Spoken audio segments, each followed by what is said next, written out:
Thanks again to Ebony Isis Booth for that interview. You'll see more from Grisha coming up in the next episode of Colotes here on New Mexico PBS. More than a month after the state legislature rejected several plans to create a hub for hydrogen energy here in New Mexico, Governor Michelle Lujan Grisham issued an executive order directing members of her cabinet to work towards building a hydrogen economy. Let's bring the line panel back in to talk about the latest development in this saga. Now, as of just a few weeks ago, the plan was to use a form of hydrogen derived from natural gas, but in that executive order, if you noticed, the governor used the terms, quote, clean and zero carbon several times. In less than 10 minutes after the governor's announcement, Universal Hydrogen, a company devoted to, quote, green hydrogen, end quote, announced a deal here in Albuquerque. Now, how does this change the perception of this hydrogen push? Let me start with Laura Sanchez on that. What's changed for you when you consider hydrogen? Anything different here after the governor's executive order?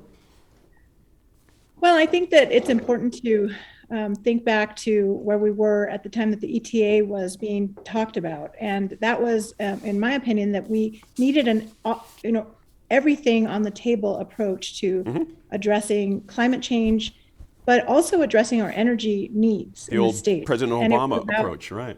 Right, and it was about a transition, right? And I think part of what I see is the criticism that a lot of environmentalists have about this hydrogen approach is that they've largely addressed a lot of the coal, obviously the coal burning and the CO2 from that, and now they're shifting to all fossil fuels without really considering what that means for a lot of communities in New Mexico. There has to be a just transition, and that was a big part of what the ETA was about, is including a just transition.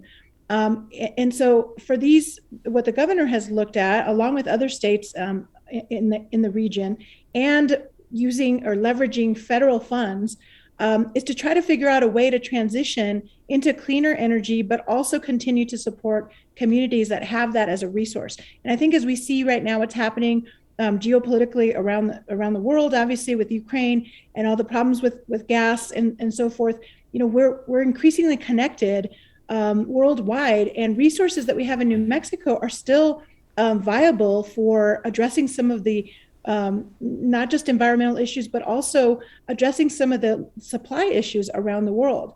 So I think it's important for us to consider that, it isn't as black and white as some folks would like to think when it comes to this issue. The other thing to consider also is that one of the big problems that environmentalists, and I think it's a reasonable concern, that environmentalists have about hydrogen, is that there is a byproduct of methane, or there's potential methane escaping, and that's overall a concern with oil and gas production. But there is also technology that could be brought in to detect more methane escaping, as well as trying to do more differentiated gas, meaning that you're trying to make sure that the production all throughout the process is done in a cleaner manner. And I think those are the kinds of technologies that we have to make sure that we're transitioning well into the future. And the best way to do that is to leverage federal funds to be able to develop those kinds of technologies. So I think this is a smart approach, but it's very politically, obviously, difficult to do right now. Smart approach, Steve Terrell. I mean, the governor had a whole year to let us know what was up. Her thoughts could have brought us into the process. Environmentalists, legislators, everybody could have been, but no. Right before the session, she decided to drop this bomb saying we're going to have this new hydrogen hub. In hindsight, was that a smart way to go about this if it was so huge and the potential so big? Hell bent for hydrogen. That's our new state motto. Right. I agree, Gene. I think that, she could have done a better job of preparing everybody for this, especially the legislature. I mean, the thing was, when you see Jerry Ortiz-Pino and Jim Townsend voting the same way, there's talk about uniting the legislature again. Right. She's not the only politician here, not the only Democratic politician who's pushed hydrogen. Yes. Senator Martin Heinrich has too, and Senator Ben Ray Lujan. But Senator Heinrich brought up an interesting fact at a hearing, I think in February, a congressional hearing. This blue hydrogen, which depends on natural gas, there's all this new technology going where it'll be much cheaper to produce the green hydrogen. But if we're investing all these millions of dollars in blue hydrogen, which could be, within 5 or 10 years, priced out by the green hydrogen, is that really a wise move? I think this thing really needs to be looked at by serious people and not just this political back and forth. Senator, I had a chance to interview Secretary Granholm when she was here in Albuquerque, or in New Mexico, not just Albuquerque, when she was doing the big hydrogen push to kind of get this thing going. And she really kind of made it clear that New Mexico is right on the brink of something, so you can't blame the governor certainly for seeing something, but it's a process question. That's what I'm asking here. The process just doesn't seem like she's able to get everybody on board. Am I missing something here? Does she need everybody on board here? I think what you're missing is the $18 billion that are coming from the feds. That's right. Well, Secretary Granholm made that very clear, believe me. Yeah. $8 billion, by the way. I'm sorry, 8? I thought it was 8 billion. 8, never mind, it's a lot of money. And we're in the market to have some of it. Yep. I have a couple thoughts. One is that maybe she was keeping it close to the vest while she was negotiating with the other states to try, which we now have the agreements with, to make it more palatable and more eligible for funding from the Fed. I think that's one thing. Did it come at a bad time? Because and I think she was somewhat taken aback. I was a little bit that she got so much pushback on it.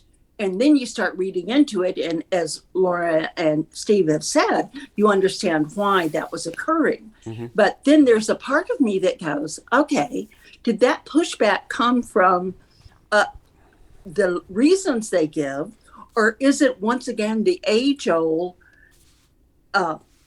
fossil fuel industries against the environmentalists? How much of that played into the discussion and the rejection of the bill? Right. Because it would use, and certainly with all the natural gas we have in New Mexico, we're the natural partner with the other states that are involved in this compact with her.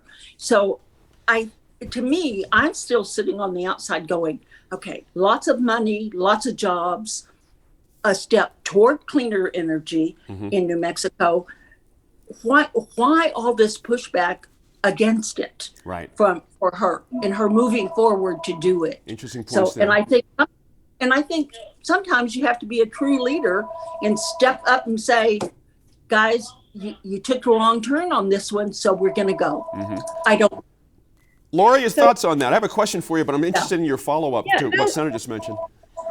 I mean, look, timing is everything, right? And in a perfect world, the governor would have given plenty of time, like everybody else does when it comes to shopping an issue during interim committee meetings, and then prepping it for pre-filing, and then actually having it introduced, and then talking about it. But here's the key. When it comes to those federal funds from the Department of Energy, the announcement on that clean hydrogen hub funding, infrastructure funding, didn't come out until February 15th, 2022. If you look at, if you just Google that part of it, the DOE announcement on that hydrogen hub infrastructure funding came out February 15th. So, I mean, I think there was obviously talk well before that from DOE about something being in the works, but until it's officially announced by DOE. But the Secretary of Energy was here. The Secretary, way before February of 2022. He was, but that doesn't mean that there's an actual opportunity that's open until it's officially announced. And that occurred on February 15th. And that was right before the end of session. So I think that the timing needs to be explained a little bit better, could be explained a little bit better, as to why this happened the way that it did after the discussion on the actual legislative aspect of it had already occurred. But I think there's a good reason for that. We're kind of at the mercy of what the federal government is going to do with regard to that infrastructure funding. And there was obviously a lot of delay on that this year. We'll be watching this developing story over the coming weeks and months, no doubt, along with that appeal in the proposed Avangrid PNM merger. That's in there too.